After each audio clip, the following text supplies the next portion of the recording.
Constantemente a nível mundial é discutido qual é a verdadeira influência de jogos, séries de TV e filmes violentos em pessoas que praticam atos abomináveis de violência. E a gente tem acompanhado muito isso por aí, inclusive aqui no Brasil recentemente teve um caso. Afinal de contas, até onde a gente tem que controlar esse tipo de conteúdo? Até onde esse debate é válido?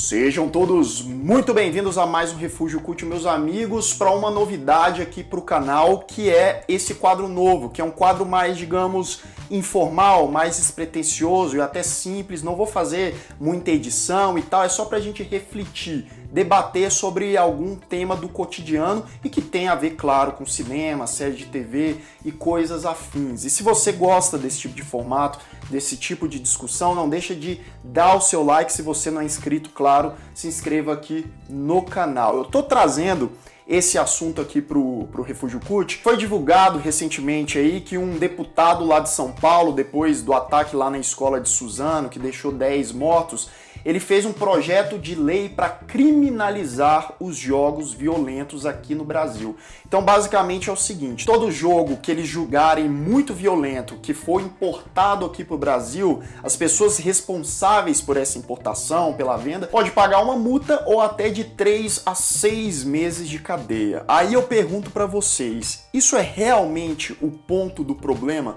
São esses jogos, esses filmes? Afinal de contas, eu vou falar a verdade para vocês, eu não tenho problema com filme desse tipo.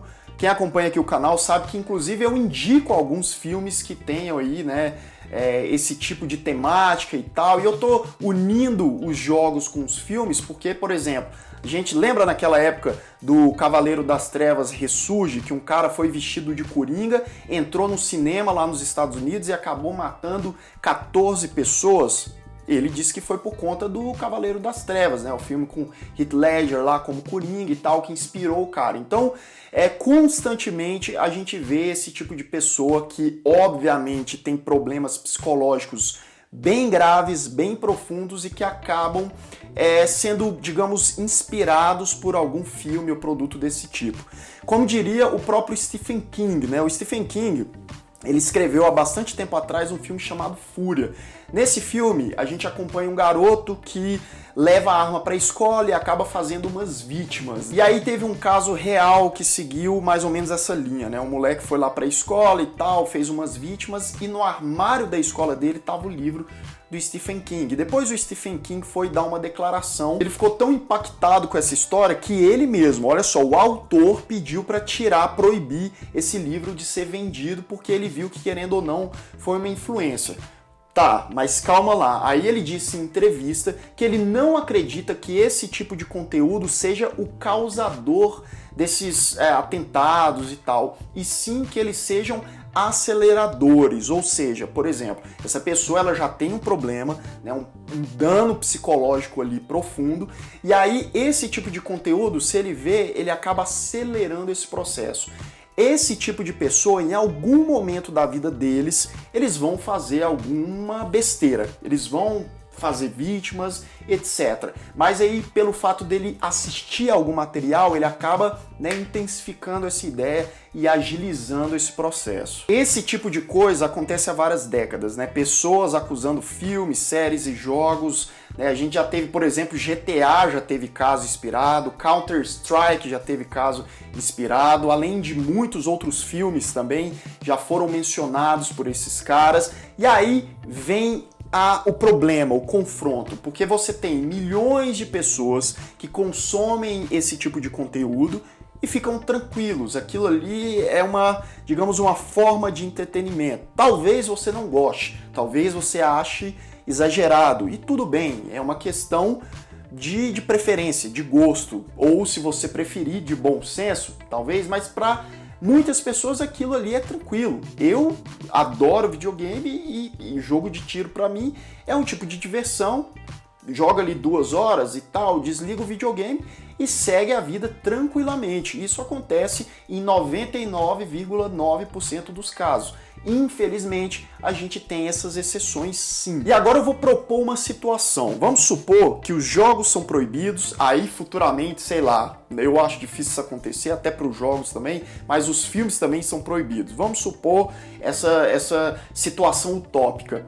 Essas pessoas que têm problemas e tendências a realizar esse tipo de ato, em algum momento, alguma coisa vai ser o gatilho para ela. Seja, por exemplo, assistindo na televisão. Ele vê no telejornal, no jornal lá, um noticiário, porque a gente, no jornal hoje em dia, se a gente para ali 5 minutos, é só tragédia, só coisa ruim.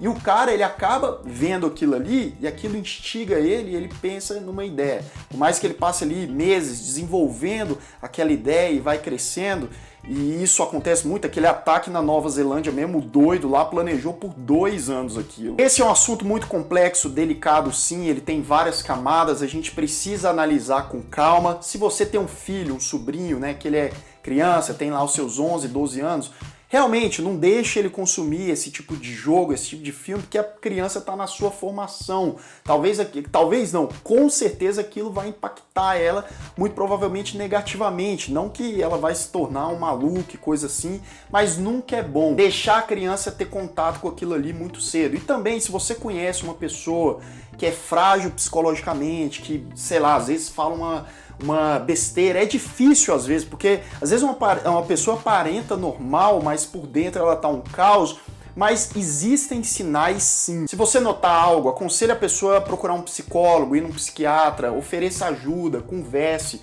e aí você pode entender alguns sinais, porque a gente nunca sabe, né? A gente pensa que com uma pessoa perto da gente isso nunca pode acontecer, mas na verdade a qualquer momento isso pode acontecer. E é claro, né, cabe ao governo e às autoridades responsáveis controlar o armamento também. Tá certo que as pessoas podem conseguir de outras formas essas armas, etc. Conseguem, mas se você tem aí em cada esquina, não é à toa que os Estados Unidos é número 1 nesse tipo de ataque. Não adianta você falar, porque o governo não tem nada a ver. Tem a ver sim, o governo tem responsabilidade nesse tipo de coisa, e a partir do momento em que o acesso ele é maior e mais pessoas conseguem dar um jeitinho, inclusive o jeitinho brasileiro de conseguir essas armas, aí sim a probabilidade desse tipo de coisa é maior. Essa é a minha opinião. Deixa aqui nos comentários a sua opinião. Você discorda de mim, concorda? Claro, vamos falar de maneira branda,